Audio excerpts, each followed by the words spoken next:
নমস্কার, গল্প পাঠ আসরে সবাইকে স্বাগত। শুরু করছি শরৎচন্দ্র চট্টোপাধ্যায়ের বিন্দুর ছেলে গল্পটির ৭ম পর্ব। দিন চারেক পরে বিন্দুর পিতা মাতা পিসি প্রভৃতির ফিরিবার পূর্বের দিন মূর্ছার পরে বিন্দু চুপ করিয়া বিছানায় পড়িয়াছিল। কদম বাতাস করিতেছিল, আর কেহ ছিল না। বিন্দু ইঙ্গিতে তাহাকে আরও কাছে ডাকিয়া মৃদু কণ্ঠে বলিল, কদম, দিদি এসেছেন রে?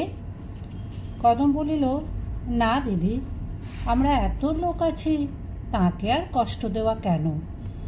বিন্দু ক্ষণকাল স্থির থাকিয়া বলিল, এই তোদের দোষ কদম, সব কাজেই নিজেদের বুদ্ধি খাটাতে যাস। এমনি করেই একদিন আমাকে মেরে ফেলবি দেখছি। পুজোর দিনেও তো তোরা একবারই লোক ছিলি, কি করতে পেরেছিলি যতক্ষণ না সেই এক ফোঁটা লোকটি এসে বাড়িতে পা দিলে? ওরে, তোরা আর সে, তার করে আঙুলের ক্ষমতাও তোদের বাড়ি শুদ্ধ লোকের নেই। বিন্দুর মা ঘরে ঢুকিয়া বলিলেন, জামাইয়ের মত আছে বিন্দু, তুইও দিন কতক আমাদের সঙ্গে ঘুরে আসবি, চল। বিন্দু মায়ের মুখের দিকে চাহিয়া থাকিয়া বলিল, আমার যাওয়া না যাওয়া কি তার মতামতের উপর নির্ভর করে মা? যে তিনি বললেই যাব, আমার শত্রুর হুকুম না পেলে যাই কি করে? মা কথাটা বুঝিয়া বলিলেন, তোর জায়ের কথা বলছিস, তার আর হুকুম নিতে হবে না। যখন আলাদা হয়ে তোরা চলে এসেছিস তখন উনি বললেই হলো। বিন্দু মাথা নাড়িয়া বলিল, না মা, তা হয় না। যতক্ষণ বেঁচে আছে ততক্ষণ যেখানেই থাক, সেই সব। আর যাই করি মা, তাকে না বলে বাড়ি ছেড়ে যেতে পারবো না। বড়ঠাকুর তাহলে রাগ করবেন। এলোকে সে এইমাত্র উপস্থিত হইয়া শুনিতেছিলেন। বলিলেন, আচ্ছা, আমি বলছি, তুমি যাও। বিন্দু সে কথার জবাবও দিল না। মা বলিলেন, বেশ তো, না হয় লোক পাঠিয়ে তার মত নেই না বিন্দু? বিন্দু আশ্চর্য হইয়া বলিল, লোক পাঠিয়ে? সে তো আরও মন্দ হবে মা। আমি তার মন জানি, মুখে বলবে যাক, কিন্তু ভেতরে রেগে থাকবে। হয়তো বড়ঠাকুরকে 5টা বানিয়ে বলবে। না মা, তোমরা যাও, আমার যাওয়া হবে না। মা আর জিদ করিলেন না, চলিয়া গেলেন।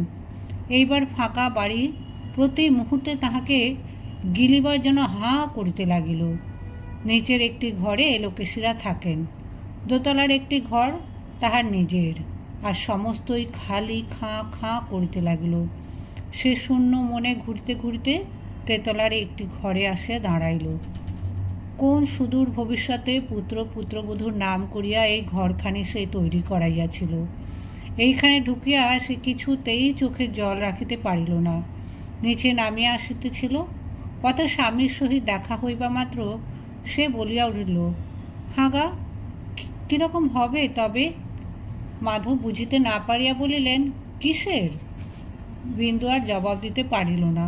হঠাৎ দীর্ঘ নিঃশ্বাস ফেলিয়া বলিল, না না, তুমি যাও, ও কিছু না। পরদিন সকালবেলা মাধব বাহিরের ঘরে বসিয়া কাজ করিতেছিলেন। অকস্মাৎ বিন্দু ঘরে ঢুকিয়াই কান্না চাপিয়া বলিল, উনি চাকরি করছেন নাকি? মাধব চোখ না তুলিয়াই বলিলেন, হুম। হুম কি? এই কি তার চাকরির বয়স? মাধব পূর্বের মতো কাগজে চোখ রাখিয়া বলিলেন, চাকরি কি মানুষ বয়সের জন্য করে? চাকরি করে অভাবে। বিন্দু বলিল, তার অভাবী বা হবে কেন? আমরা পর ঝগড়া করেছি, কিন্তু তুমি তো তার ভাই। মাধব বলিলেন, বইমাত্রেও ভাই, জ্ঞাতি। বিন্দু স্তম্ভিত হইয়া গিয়া ধীরে ধীরে বলিল, তুমি বেঁচে থেকে তাকে কাজ করতে হবে?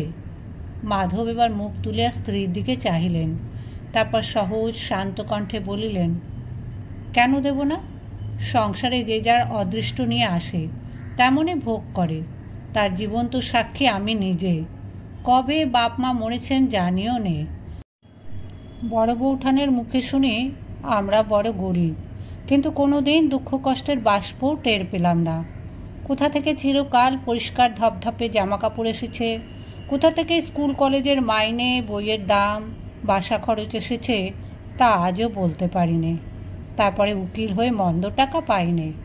ইতিমধ্যে কোথা থেকে কেমন করে তুমি একরাশ টাকা নিয়ে ঘরে এলে, এমন অট্টালিকাও তৈরি হলো। অথচ দাদাকে দেখো, চিরকালটা নিঃশব্দে হাড় ভাঙা খাটুনি খেটেছেন, ছেঁড়া সেলাই করা কাপড় পরেছেন। শীতের দিনেও তার গায়ে কখনো জামা দেখিনি। একবেলা এক মুঠো খেয়ে কেবল আমাদের জন্য। সব কথা আমার মনেও পড়ে না, পড়বার দরকারও দেখিনি। শুধু দিন কতক আরাম করছিলেন, তা ভগবান সুদ শুদ্ধ আদায় করে নিচ্ছেন বলিয়া সহসা সে মুখ ফিরাইয়া একটা দরকারি কাগজ খুঁজিতে লাগিল। বিন্দু নির্বাক, স্তব্ধ।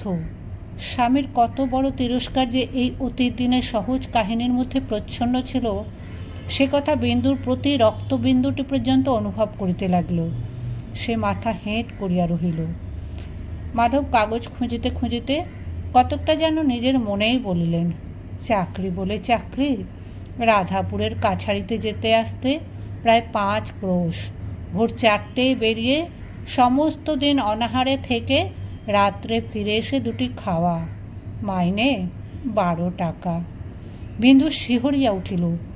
সমস্ত দিন অনাহারে, মোটে 12 টাকা? হ্যাঁ, 12 টাকা।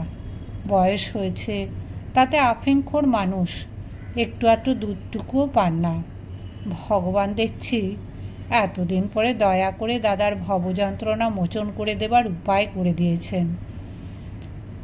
বিন্দু চোখ দিয়া জল গড়াইয়া পড়িল এবং যাহা কোনো দিন করে নাই আজ তাহাও করিল। হেঁট হইয়া স্বামীর 2 পা চাপিয়া ধরিয়া কাঁদিতে কাঁদিতে বলিল, তোমার 2টি পায়ে পড়ি, একটু উপায় করে দাও। রোগা মানুষ এমন করে 2 দিনও বাঁচবেন না। মাধব নিজের চোখের জল কোনো গতিকে মুছিয়া লইয়া কহিল, আমি কি উপায় করিব? বৌঠান আমাদের 1 কণা চাল পর্যন্ত নেবেন না। কিছু না করলে তাদের সংসারই বা চলবে কি করে? বিন্দু রুদ্ধস্বরে বলিল, তা আমি জানি নে। হো, তুমি আমার দেবতা, তিনি তোমার চেয়েও বড় যে। ছি ছি, যে কথা মনে আনাও যায় না, সেই কথা কিনা। বিন্দু আর বলিতে পারিল না। মাধব বলিল, বেশ তো, অন্তত যাও বৌঠানের কাছে, যাতে তাঁর রাগ পড়ে, তিনি প্রসন্ন হন, তাই করো। আমার পা ধরে সমস্ত দিন বসে থাকলেও উপায় হবে না। বিন্দু তৎক্ষণাৎ পা ছাড়িয়া উঠিয়া বসিয়া বলিল, পায়ে ধরা আমার অভ্যাস নয়। এখন দেখছি কেন সে রাত্রে তিনি জলস্পর্শ করেননি, অথচ তুমি সমস্ত জেনে শুনে শত্রুর মতো চুপ করে রইলে। আমার অপরাধ বেড়ে গেল, তুমি কথা কইলে না।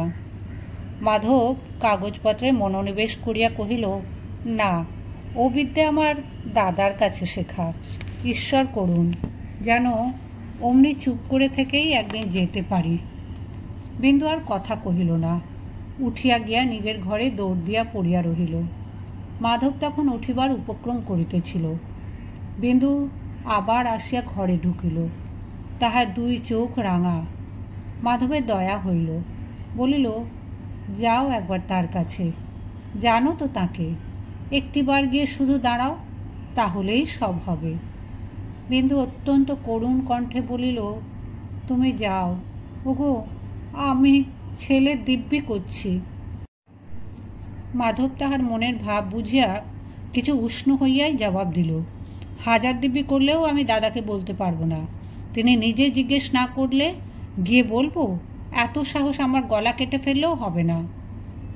বিন্দু তথাপি নড়িল না। মাধব কহিল, পারবে না যেতে? বিন্দু জবাব দিল না। হেঁট মুখে ধীরে ধীরে চলিয়া গেল।